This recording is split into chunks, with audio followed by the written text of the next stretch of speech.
posté sur LinkedIn mais t'as jamais d'idée, moi chaque matin à 8h je reçois ce mail-là dans ma boîte mail, hop, je te montre, un post 1, un post 2, post 3. Et, euh, et en fait, ces trois posts LinkedIn prêts à publier, automatiquement générés par l'IA, je te montre comment faire et le workflow est téléchargeable dans la description.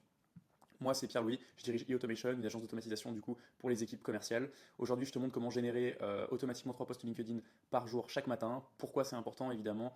Poster régulièrement sur LinkedIn, c'est le meilleur moyen si tu veux de rester visible auprès de tes prospects, de construire ta crédibilité, de générer des leads automatiquement et de trouver tous les jours des idées. En fait, c'est un peu épuisant. Moi, je t'ai automatisé tout ça et reste jusqu'à la fin de la vidéo, je te montre vraiment comment tu peux avoir ça tous les matins. Donc dans un premier temps, on va se rendre sur N8N. Donc N8N c'est quoi? C'est un outil d'automatisation assez simple en l'occurrence, mais on va faire deux trois petites choses pour avoir ce workflow. Moi déjà le workflow je vous l'ai mis en description, vous pouvez le télécharger et directement mettre par exemple, c'était quoi déjà? C'était import from a file et vous pouvez directement l'importer, vous aurez exactement la même chose que moi. Derrière il faudra faire deux trois petites configurations pour qu'on puisse avoir quelque chose de qui soit natif à ce que vous faites et pas parce que là c'est vraiment fait pour moi et pas forcément pour vous. Et derrière vous avez juste deux trois choses à changer et vous pourrez l'avoir directement sur pour votre business. Donc, comment on a paramétré ça? Très simple, on a commencé par un schedule trigger. Schedule trigger, c'est quoi? C'est de dire, par exemple, chaque matin à 8h, je veux que ce workflow se déclenche. Donc là, moi, je l'ai paramétré chaque matin à 8h, mais vous pouvez le mettre à l'heure que vous voulez, ça, il n'y a aucun souci. Vous pouvez même le mettre, par exemple, tous les vendredis, ou si vous postez tous les vendredis, enfin, vous pouvez le mettre quand vous voulez. Hop, on va déclencher, du coup, là, on est en phase test, hein, mais évidemment, tout va se déclencher automatiquement quand on va le rendre actif. Pour l'instant, il est inactif, donc je vais tester node par node. Donc node, c'est quoi? C'est les petits carrés qui sont là. C'est chaque élément un par un pour vous montrer comment ça fonctionne et comment vous pouvez du coup l'appliquer à votre business. Donc dans un premier temps, on active donc la schedule trigger, juste ici, hop, elle a fonctionné. Et là, qu'est-ce qui se passe? Donc ce qu'on reçoit du coup dans la prochaine node, c'est les informations d'aujourd'hui. Parce qu'en fait, j'ai mis un schedule trigger, donc les seules informations qu'il reçoit, c'est les informations d'aujourd'hui. Donc le 8 décembre, à 10h37, etc., etc., etc., etc. Donc là, ce qu'on va faire, c'est lui demander de retourner des informations. Et en fait, c'est les informations qu'on va derrière pouvoir utiliser dans Perplexity ou dans d'autres, comment on appelle ça, d'autres IA pour faire nos recherches. Donc là, la thématique, je lui ai donné automation IA, productivité commerciale, outils sales, prospection B2B, en fait tout ce que je fais, ton professionnel et accessible, avec des opinions tranchées, audience, directeurs commerciaux, sales, entrepreneurs B2B. Derrière ça, évidemment, vous pouvez le changer, c'est un bout de code très simple que vous pouvez directement, même si vous voulez donner à Claude. Claude, c'est une IA qui marche super bien pour ce type de recherche, enfin ce type de changement, donc vous pouvez lui dire par exemple, voici le code, adapte-le à ce que je fais ça, ça, ça, ça, il va vous l'adapter sans aucun problème. Donc voilà. Donc là, on fait juste appel, on va juste donner en fait les informations qu'on recherche. Donc, on exécute cette node, et cette node, elle va nous retourner évidemment, on va mettre en schéma, hop, thématique, donc ces thématiques-là, le ton, l'audience, etc. Derrière, on va faire une recherche sur Perplexity. Perplexity, c'est quoi? C'est un outil qui un peu scrape les informations et les actualités du web. Il y a plein d'informations sur le web, et Perplexity est super fort, c'est une IA qui marche super bien pour ça. Donc derrière, vous avez juste à configurer, si vous voulez, les credentials, donc c'est donner votre accès API à ce modèle-là pour que vous puissiez du coup l'utiliser nativement dans N8N. Là, par exemple, j'ai mis mon code, enfin mon API Perplexity Account. Donc je peux l'utiliser très simplement. Donc ce qu'on va faire, c'est un message to un modèle. Le modèle, c'est Sonar Pro parce que je trouve que c'est le mieux. Vous pouvez utiliser d'autres modèles si vous voulez pour essayer, pour voir si les recherches sont plus intéressantes ou pas. Moi, je trouve que Sonar Pro fonctionne très bien, donc j'utilise celui-là.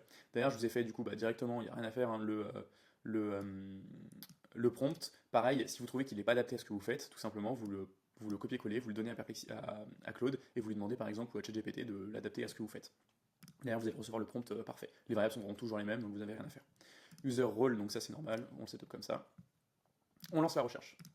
Hop. Après, ce qu'on va faire du coup, c'est extraire la recherche et surtout extraire les éléments qui nous intéressent dans la recherche et les regrouper. Parce que là, on va avoir différentes choses un peu à gauche à droite. Et bien, cette node-là, code, va nous permettre de rassembler tout ça et de faire quelque chose qu'on va pouvoir directement donner à l'agent hier après pour que ce soit vraiment clair, propre et qu'il n'y ait vraiment rien à faire. Donc là, on se rend directement dans la node. On va voir, normalement, il va nous retourner directement les informations. En général, il va nous sortir plusieurs liens, plusieurs infos avec des sources, etc. qu'il a fait. Voilà. Hop, hop, hop, hop, Sonar Pro, voilà, plusieurs citations qui peuvent être intéressantes, des URL, pareil, intéressants.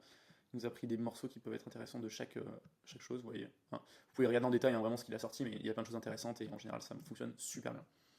Donc c'est pour ça que je vous conseille d'utiliser Perplexity. Donc derrière, on a plein d'informations, on va regrouper tout ça avec un bout de code. Pareil, bon ça normalement vous n'avez absolument rien à changer. Il récupère juste les actualités, hein, voilà, il nous retourne tout ça, il extrait l'actualité, etc. Et il les retourne en un seul node actualité pour qu'on puisse derrière la donner à l'agent IA.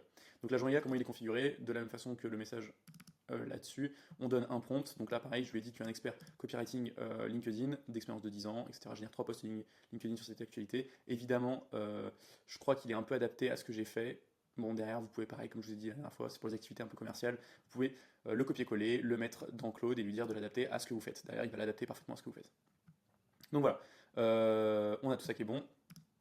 Évidemment, derrière, il faut lui plug un cerveau. Donc moi, je lui ai mis OpenIA Chat Model. Derrière, vous pouvez connecter votre API, donc OpenIA, choisir le modèle qui vous intéresse. Moi, j'ai mis 5 points parce que j'ai pas envie de m'embêter, mais derrière, évidemment, vous pouvez choisir un autre modèle qui sera sûrement plus efficient et mieux pour ce type de prompt. Et derrière, vous pourrez facilement avoir la recherche que vous voulez.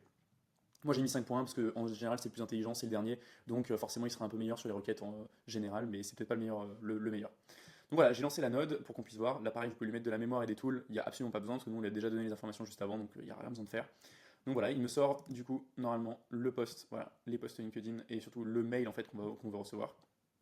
Donc là je retourne dans ma node. Alors moi ce que je fais, c'est pas mal, je trouve, j'ai créé une sheet tout simplement avec marqué date et post où en fait je mets la date et les posts juste ici, c'est pour pouvoir les stocker en fait, c'est pour pouvoir les retrouver facilement. Si j'ai envie, par exemple, je sais pas, il y a deux posts qui étaient super intéressants un jour, le reprendre le jour d'avant, comme ça je peux évidemment regarder si c'est intéressant ou pas de le publier et de me dire, celui-là il était pas mal, je vais quand même le prendre. C'est juste un moyen de stocker en fait si vous voulez vos posts, c'est plus intéressant pour vous, vous pouvez le faire. Derrière, vous avez juste à setup du coup vos Google Sheets, etc. À mettre, je l'ai appelé juste à mapper les bonnes informations, donc la date et le post. C'est très très simple. Pareil, si vous comprenez pas vraiment et si c'est trop compliqué pour vous, vous pouvez carrément la supprimer, c'est même pas utile. C'est juste pour stocker les posts et sinon vous pouvez demander à Claude, derrière il vous aidera à comment setup ça très rapidement. Donc voilà, donc là, hop, on fait tourner cette node. Cette node, elle m'a bien stocké les bonnes informations, la date du jour et le post, les posts, voilà, qui sont juste ici. Donc c'est parfait. Et derrière, on va setup ce qu'on appelle une note Gmail pour envoyer, si vous voulez, votre message directement, recevoir évidemment ce mail-là. Donc je vais la faire tourner, vous voyez, j'ai mis ça. Là pareil, ça peut paraître compliqué, c'est juste que j'ai mis du code pour que ce soit un peu plus propre au niveau du rendu. D'ailleurs, vous pouvez mettre ce que vous voulez, vous pouvez juste glisser le post ici et le mettre à l'intérieur de ça, et vous aurez juste la sortie de ChatGPT. Moi j'ai juste mis ça pour que ce soit plus joli. Pareil, au niveau du sujet, j'ai mis tes 3 posts LinkedIn du jour, voilà, mais vous pouvez pareil tout changer, hein, c'est modifiable, et je l'envoie à mon adresse. Donc je m'envoie un message à moi-même tous les matins. Donc voilà, donc je vais la faire tourner, cette node, hop. Voilà, ça a fonctionné. Donc là, le workflow est terminé. On va regarder du coup dans mes mails. Je vais actualiser mes mails et normalement, voilà, j'ai bien reçu tes 3 posts LinkedIn du jour, etc., etc. Et là, on a bien les 3 posts qui sont évidemment adaptés à ce que je fais. Donc vous avez juste à changer les prompts si vous voulez adapter à ce que vous faites. Et derrière, vous avez rien à faire. Vous avez juste à le copier-coller et à le mettre dans LinkedIn et publier. Vous avez du coup un générateur. Enfin, vous pouvez générer du contenu gratuitement tous les matins sans absolument rien faire. Des posts LinkedIn qui peuvent être viraux, sans aucun problème. Donc voilà, c'est très cool. Je vous ai mis du coup le workflow en description. Si vous avez des questions ou des choses comme ça, n'hésitez pas à m'envoyer un message ou sur LinkedIn ou quoi que ce soit par rapport à ça. Et voilà, j'espère qu'en tout cas ça vous a aidé. Et